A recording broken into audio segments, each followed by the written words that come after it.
Assalamu alaikum dear students. My name is Mohammad Yunus Baloch. Welcome to Biophysics YouTube channel और first year biology को start करने जा रहे हैं। इससे पहले आप लोगों ने हमारी इंट्रोडक्टरी वीडियो को देखी होगी YouTube चैनल के अकॉर्डिंग। मेरे साथ एक मेरे कोलीग प्रोफेसर अब्दुल कदीर साहब भी हैं जो आपको फ़िज़िक्स के लेक्चर डिलीवर करेंगे। फ़र्स्ट ईयर बायोलॉजी के अंदर हम स्टार्ट करते हैं चैप्टर नंबर 2 को। Chapter number 2 is a name biomolecule.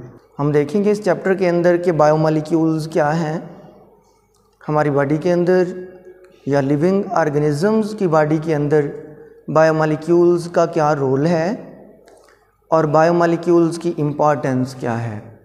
तो बायोमॉलिक्यूल्स को पढ़ने से पहले basically this is a chapter of biochemistry. ये बायोकेमिस्ट्री का एक चैप्टर है, तो हम थोड़ा सा बायोकेमिस्ट्री को देखेंगे और आज के लेक्चर में हम बायोमॉलिक्यूल का इंट्रोडक्शन देखेंगे। तो इससे पहले हम देखते हैं कि व्हाट इज़ बायोकेमिस्ट्री। बायोकेमिस्ट्री क्या है, तो याद रखिएगा बायोकेमिस्ट्री की अगर हम बात करें कि बायोकेमिस्ट्री क्या है, तो याद रखिएगा ये जो वर्ड बायोकेमिस्ट्री है, बायो एक वर्ड यहाँ पर बायो है और दूसरा यहाँ पर केमिस्ट्री है। तो अगर हम केमिस्ट्री और बायो की मीनिंग देखें, bio mean living organism. Bio का मतलब हमारे पास लिविंग ऑर्गेनिज्म है, जिंदा जानदार है। और केमिस्ट्री मीन केमिकल रिएक्शंस, और केमिस्ट्री का मतलब क्या है, केमिकल रिएक्शंस है। तो इसका मतलब ये हुआ कि जानदारों की बॉडी के अंदर होने वाले chemical reactions. Biochemistry is a branch of biology. Biology की एक ब्रांच है जिसके अंदर हम क्या देखते हैं, केमिकल रिएक्शंस के बारे में डिस्कस करेंगे। ऐसे केमिकल रिएक्शंस जो जानदारों की बॉडी के अंदर होते हैं। अब जानदार हमारे पास लिविंग ऑर्गेनिज्म में प्लांट्स भी जानदार हैं और एनिमल्स भी तो जानदार हैं, वो भी लिविंग ऑर्गेनिज्म हैं। तो टोटली हम जब लिविंग ऑर्गेनिज्म की बॉडी में इस तरह के प्रोसेस का मुताला करते हैं, डिस्कस करते हैं, तो बायोकेमिस्ट्री कहते हैं। Biochemistry mean study of chemical process और chemical reaction. Study of chemical reactions, उन केमिकल रिएक्शंस का मुताला करना जो कहाँ पर है, occurring in the body of, occurring in the body of living organism. जिंदा जानदारों के जिस्म के अंदर होने वाले केमिकल रिएक्शंस का मुताला करना बायोकेमिस्ट्री है। अब बायोकेमिस्ट्री है केमिकल रिएक्शंस के मुताले का नाम है। तो कोई पूछ सकता है कि हमारी बॉडी में ऐसे कौन से केमिकल रिएक्शंस हैं। और इससे पहले मैं एक लाइन लिखता हूँ, यहाँ पर एक सेंटेंस लिखूँगा कि life based on a chemical reactions. अपने याद रखना है, स्टेटमेंट लिखता हूँ यहाँ पर कि life based on chemical reaction, life based on chemical reactions. हमारी जो लाइफ है ये केमिकल रिएक्शंस के ऊपर डिपेंड करती है। अब वो केमिकल रिएक्शंस कौन से हैं उनका अगर हम मुताला करते हैं तो वो बायोकेमिस्ट्री है। याद रखिएगा लिविंग ऑर्गेनिज्म में अगर हम प्लांट्स को देखें, the one of the most important chemical reaction known as a photosynthesis.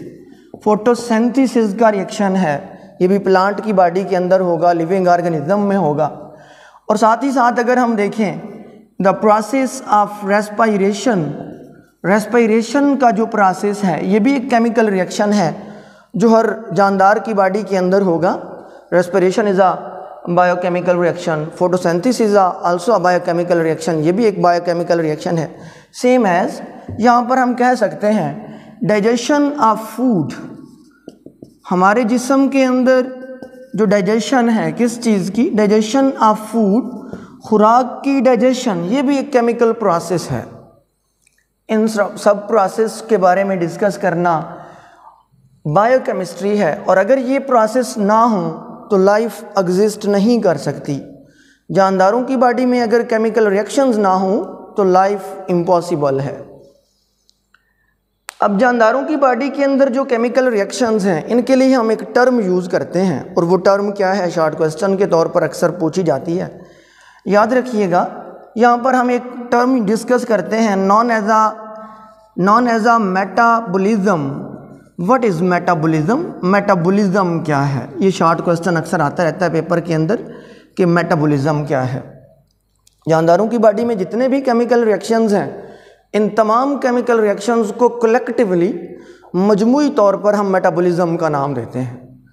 चाहे जिसमें केमिकल रिएक्शन ऐसे हो रहे हैं कि मॉलिक्यूल बन रहे हैं, कुछ केमिकल रिएक्शन ऐसे हैं जिनमें मॉलिक्यूल्स तोड़े जा रहे हैं, तो फिर हम इसको कैसे डिफाइन करेंगे? याद रखना है आपने, sum of all the chemical process, sum of all the chemical process और केमिकल रिएक्शंस, तमाम केमिकल रिएक्शंस का मजमूआ occurring in the body of, occurring in body of living organism, जो जिंदा जानदारों की बॉडी के अंदर केमिकल रिएक्शंस हैं, इन तमाम केमिकल रिएक्शंस को इकट्ठे हम मेटाबॉलिज्म का नाम देते हैं।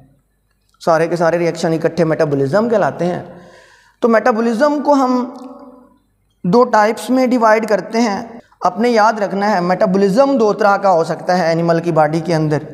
या तो मेटाबॉलिज्म एनाबॉलिज्म हो सकता है, जानदारों की बॉडी के अंदर मेटाबॉलिज्म एनाबॉलिज्म हो सकता है, या फिर मेटाबॉलिज्म जानदारों की बॉडी के अंदर कैटाबॉलिज्म हो सकता है। ये भी आपने अच्छी तरह से याद रखना है। अक्सर इनमें डिफरेंस आता रहता है पेपर के अंदर, right the difference between anabolism and catabolism. ये दोनों को इकट्ठे हम मजमूई तौर पर मेटाबॉलिज्म कहते हैं।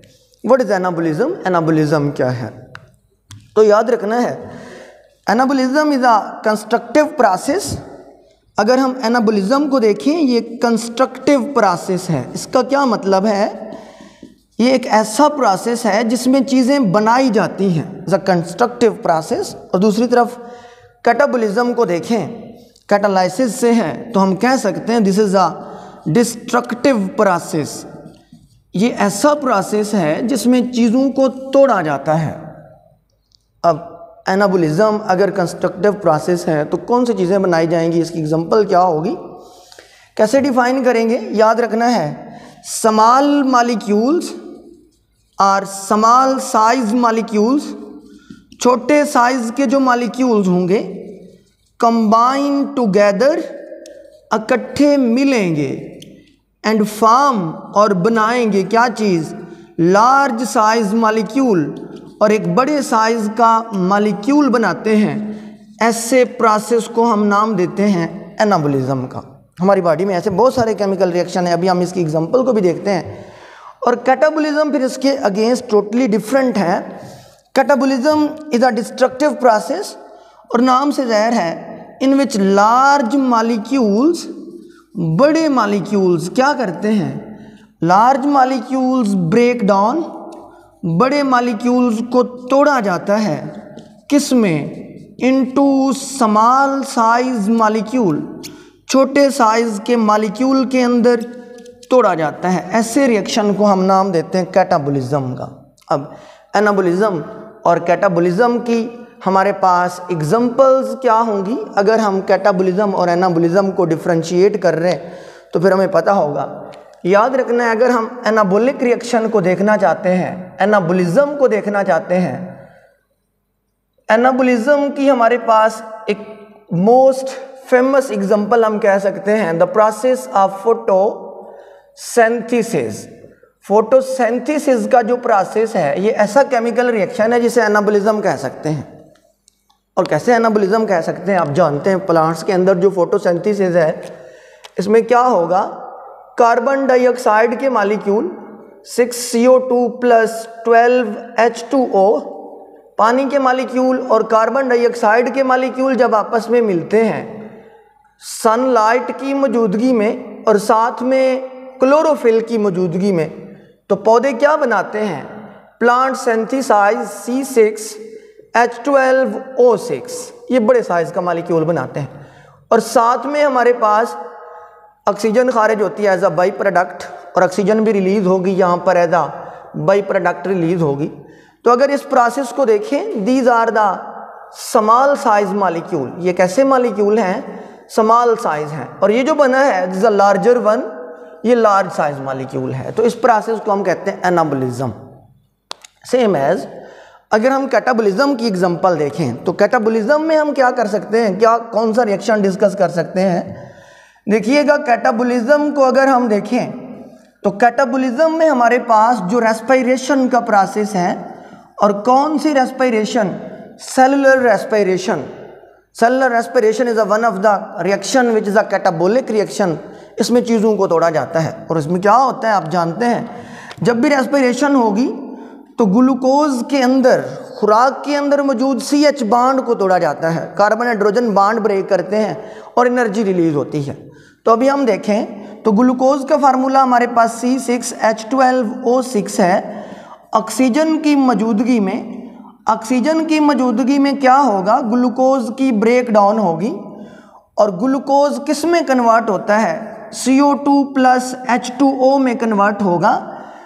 और ये जो मॉलिक्यूल हैं अगर देखा जाए, these are the small size molecule, ये छोटे साइज के मॉलिक्यूल हैं, और ये एक लार्ज साइज मॉलिक्यूल है, बड़े साइज का मॉलिक्यूल है। तो हमने अभी इसकी डेफिनेशन भी यही कहा था कि लार्ज साइज मॉलिक्यूल जब ब्रेक करें और स्मॉल साइज मॉलिक्यूल बनाएं तो कैटाबोलिज्म होगा। अब अगर दूसरा इसके अंदर हम एक फ़र्क ऐड करना चाहें तो ये भी ऐड कर सकते हैं। एनाबोलिज्म के अंदर एनर्जी हम सनलाइट से जो रोशनी, लाइट की शक्ल में जो एनर्जी आ रही है उसको कंज्यूम किया जा रहा है, तो हम कह सकते हैं एनर्जी कंज्यूमिंग प्रोसेस। ये एनर्जी कंज्यूमिंग प्रोसेस है, इसमें एनर्जी को कंज्यूम किया जा रहा है।